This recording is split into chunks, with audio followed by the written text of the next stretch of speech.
The many shapes of female violence. Hey, it's Prince of Queens, and I've been briefly reacquainted with man-hating as a result of some people in my personal life, which caused me a bit of pondering about the female equivalents to bad behavior from men. Eventually, I ended up drifting down the road of thinking about female violence, non-coincidentally around the same time that I heard that the person who shot 3 people on the YouTube campus today was actually a woman. I believe one of the victims is still in critical condition, so I hope very much that this person pulls through, and I wish every one of the other victims a speedy recovery and hope that they and their families can process this trauma as well as possible. Also, shout out to the people at YouTube. I'm really sorry to hear that you guys are going through this. That said, I don't really have much of an interest in politicizing this violence in this video, not so much because I want to avoid that out of principle, but more so because I think I can simply use this as a starting point to speak about the broader spectrum of female violence and female malevolence in general. You see, this young woman here on Twitter decided to go ahead and make this tweet, probably somewhat jokingly, about whether or not this shooting was toxic femininity. And my response was to point out that in order for it to be considered toxic femininity to me, the woman would have had to have convinced a guy to do it for her and then said toxic masculinity was the problem. Here's the thing. I don't think that female violence is actually all that common, though it definitely exists, and definitely would exist more if there weren't so many men around with their big muscles, handcuffs, and weapons whose job it is to make sure that things don't escalate into something ugly. People don't just fight because of some icky chemical called testosterone or some omnipotent force known as patriarchy that inspires these people to do icky and gross things. Violence has been evolutionarily woven into our DNA as a means to several ends, mainly regarding the procuration of resources and defending children and mates. That said, it's only logical that the physically stronger biological sex ends up participating in most of the fighting. If you're gonna have to fight for resources, you send in the best fighters. And the best fighters will probably be the people who don't have to carry and breastfeed children, right? At least in general. Thus, eventually, males grew more and more used to fighting evolutionarily, and also more and more used to protecting their mates, while simultaneously protecting their daughters even more vehemently than their mates, while training their sons to fight in the same ways that they fight, all to benefit their tribe, village, and societies. So why is there still female violence? Why don't men just do all of it all the time so that women never have to get their hands dirty?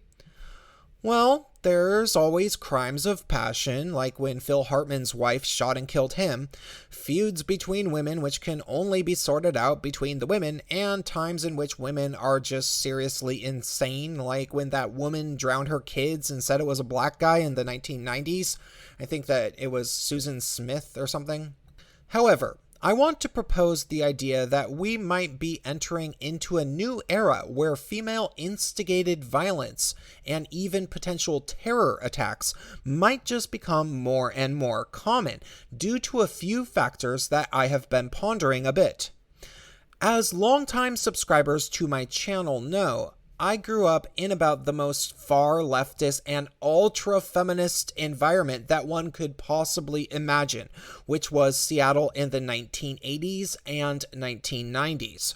My mother and sisters were all feminists, and even my father had actually been a full-blown communist in the 1950s, and has never identified as anything but a leftist. The double standards that favored girls over boys when I was growing up were too numerous and blatant to name. I believe my earliest memory of all of my memories is that of myself and my sister, who was 2 years older than I was, pinning me on my back and spitting on my face and stuff. And when I would cry, having her yell, "We're just playing," to my parents, who couldn't be bothered to care for whatever reason. Eventually, I started hitting my sister to get her off of me because I obviously had to defend myself, to which she'd always start crying and I'd always end up getting in trouble, even though I was seriously like maybe 3. However, oddly enough, I learned from my eldest sister, who was 9 years older than myself, that when my parents would hit me as a toddler, eventually I'd just hit them back. So they had to come up with a new punishment. As a result of that, I became a bit of a jerk as a kid. I would hit my sister in the arm if she were ever particularly cruel to me, which was very common because she was quite cruel. However, eventually, after continuing to get in trouble, I learned by the time I was 12 or so that nobody likes a boy that hits his sister, even just on the shoulder. That all said, I learned this lesson by no later than the mid-1990s when I was an over 6 foot, somewhat overweight middle school kid who desperately didn't want people to be threatened by my physical appearance. I didn't want to fight anybody, and thus used my wit to handle conflicts, which is probably why my speaking patterns ended up sounding the way that they do, even though I'm still 6'2" and have dabbled in 4 different martial arts over the course of my life. I took a little kickboxing in college, and that was the last thing I really took. I sound like a 14-year-old drag queen, in part because I don't want people afraid that I might kick their asses when I get annoyed with them, as I tend to get annoyed with people somewhat easily. Beyond that, I learned this pattern of non-aggressive behavior for 2 main other reasons. The first being that I came from a non-violent home in which my parents never physically harmed each other, that I was ever aware of, and would be deeply disappointed in me if I got in trouble for fighting. But even beyond that, and more importantly, I learned not to get in physical fights because I am a male, and a fairly large male at that. You see, where I come from, land of the far left, nobody likes men who get in fights. It's just how things are. If you're a man that is liable to show up and get in a fight at a party or nightclub, even if the guy you were fighting totally deserved it, you can expect people not to want to be your friend. That's just how things are, and it's been like that since long before I remember the term toxic masculinity ever being brought up. I truly believe that in perhaps most areas of urban America, men who are middle class or higher class financially have been conditioned thoroughly not just to never hit women, which is probably true with every guy in the lower class as well, and that's been the case for the past 50 years, if it wasn't there before that, but more so, big city dudes who consider themselves respectable just don't throw down these days. If you're somebody that has money or wants to get a good job, you don't ask guys to step outside. It's just how things are.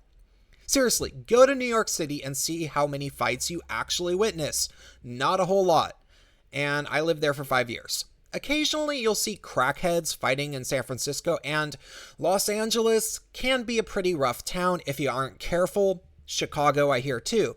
But overall, I believe the general trend in the Western world has been away from male violence.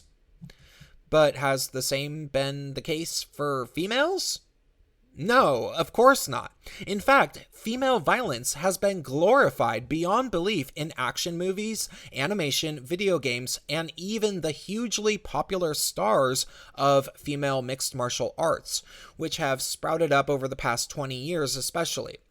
Now, was this related to feminism?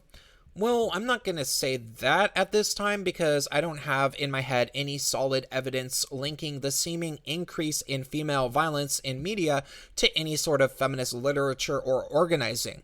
However, we can certainly say with absolute positivity that feminism hasn't helped the matter with articles like this one on Jezebel.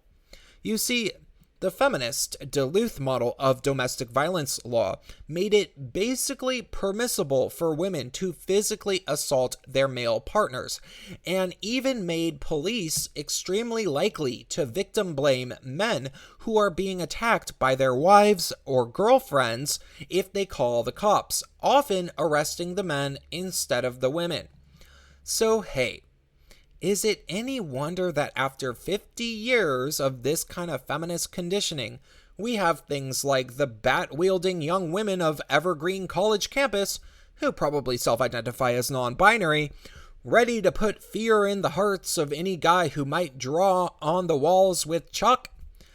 They know perfectly well that they can physically threaten guys with bats without the fear that he'll fight back, and if he were to even utter the sentence, "Leave me alone, I don't fight girls," the girls can now also say, "How dare you say that? You transphobe! I'm non-binary!" This all came mainly thanks to feminism. Is it any wonder that we have Yvette Falarca, a 5-foot and probably barely even 100-pound woman, physically assaulting men on camera, with officers of the law looking at the conflict while not doing anything about it at the time, and then she goes on news media to brag about her violence? Is it any wonder that these kind of things are happening? Where might this stop, and how far might it end up escalating? When are people going to say, wait, we can't let women be violent either? I mean, seriously, if somebody were a terrorist organization, wouldn't it be rather strategic to start training the females as fighters more and more, on account of the fact that we have a society that is completely unequipped to handle their aggression? Just something to ponder. Personally, I have a few female friends that occasionally get into fights, and I also have one or two that I can think of that would probably be willing to get into a fight with another woman on my behalf if the woman was giving me enough trouble that my friend felt a physical confrontation was necessary. However, is our society at large prepared to handle this female aggression and overconfidence that has increased so much in the past decades, if it is escalated and weaponized by the wrong people? I suppose we'll see.